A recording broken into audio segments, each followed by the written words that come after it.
Hey everybody, it's the Board Game Blogger, ready to review another game. This time, it's the king of card-driven strategy.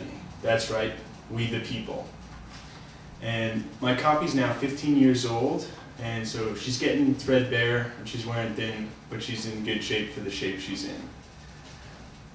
And this is really the card-driven strategy that kicked off all the other ones everyone knows and loves, like Hannibal, Twilight Struggle, 1960. It's where it's all started, and it's a really fun game, pretty well balanced. Why don't we take a closer look at the board? Okay, here's an initial setup for We the People, which pits the American revolutionaries against the British, and seeing who wins the American Revolution, if it succeeds or if it fails. Now, the action's motivated and propelled basically through these strategy cards. Each player will get 7 cards each round, and they'll have different actions. Most of them are just these basic operation strategy cards with a different number, either 3, 2, or 1, though there's some event cards such as Benedict Arnold Treason, or a major or minor campaign, which lets you move multiple generals. The key, though, is in the different valued operation strategy cards, which lets you either place political control markers, bring in reinforcements, or move a general. Now, the key to the game is to gain enough political influence.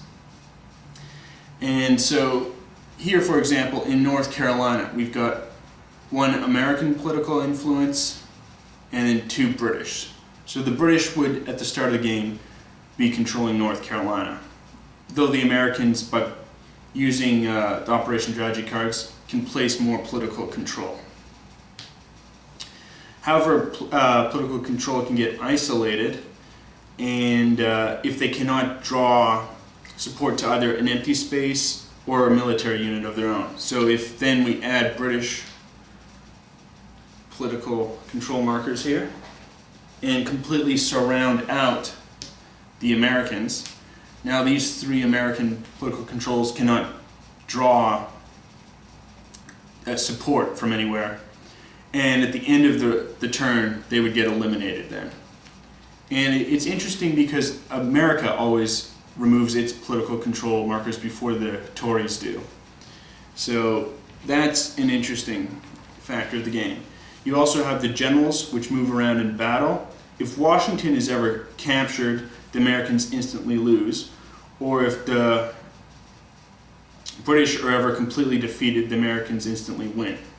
Battle's done in an interesting way through the control of these battle cards. And based on the strength of the units that the players are controlling, the battle rating of the various generals allows how many battle cards each player gets at the start of a battle. They'll have a certain attack, such as a flank attack left, and then also the prevailing countermaneuver, which would be a refused right.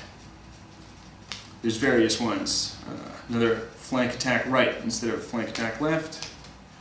Double envelopment, which increases the damage done against the defender because it's such a good attack. So the battles are done that way, and initiative during the battle can switch, and one person can become the attacker. And it's done on a dice roll based on the battle rating. Now, the interesting thing here is most of the British generals have a much higher battle rating than the American counterparts. So the British are better at a battle. However, the American generals have lower strategy ratings, so they can move around easier and then, cut off and isolate British support. So it's interestingly balanced that way. In general, I did a previous review of 1960, and I said one of the complaints for bringing in a brand new player is all the different events on the cards that are very specific. So if someone has memorized the cards, they're at more of an advantage. That doesn't really apply here because most of the cards are rather generic, There's just this different values on the operation strategy cards. So you don't really have to worry. I mean, there are some events in there, but anyone with a basic understanding of American history, such as Benedict Arnold treason or Declaration of Independence, can realize those cards are in there. Not like someone who's followed the 1960 election as closely as the 1960 creators have. So I think it's a lot easier to play for just a brand new first-time player to understand and not be at such a disadvantage. That's one thing going for it. The rule book is very well laid out with nice sections. You can easily find what you're looking for. Additionally, there's a sample play, which is absolutely key. I think every game needs to have a sample play in it.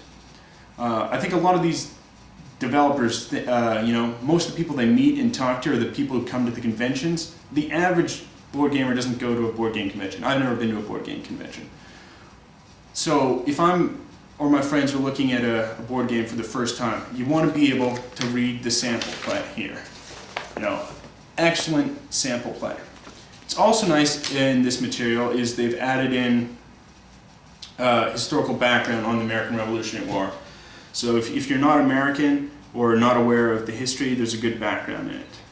And again, I can't overstress enough how important it is each game should have a sample play so that you can pick up the game right away and understand how it plays. So the interesting thing about this game is, there's multiple ways to win. You can win by trying to gain enough political control or by eliminating the other armies. The war, additionally, I mentioned the differences in the generals between the British and the Americans. The British and Americans also gain reinforcements differently. The British have preset reinforcements that come in, sort of with how the British public was supporting the war and how easy it was to send troops. Whereas the Americans have to play their operation strategy cards for different values. If they played a 1 value, they get 1 reinforcement. If they play a 3 value, they get 3 reinforcements. So that's another interesting dynamic. It's a really fun game. Anyone who likes history at all, or just the battle for political control, there's a lot to it. It's a lot of fun, and you can pick it up pretty easily. And I've been beat by people who it's the first time playing, and I've played dozens of times. So it's easy to pick up the game. I know a copy is going to be really hard to find if you're looking for it. However, the game is being reprinted by GMT Games, and it's being called Washington's War. I think they're going to change how the battle system works, but so I won't be able to comment on that. I like this battle system though. It's fun, and there's still the dice roll on it, which is nice. I like a little bit of luck, but not too much. It's a really fun game. If you can find a copy, pick it up. If not, I guess wait and find out how Washington's War is. But We the People, excellent game. It kicked off the great history of card-driven strategy, and let's hope there's many more great card-driven strategy games to come in the not too distant future. Have fun gaming.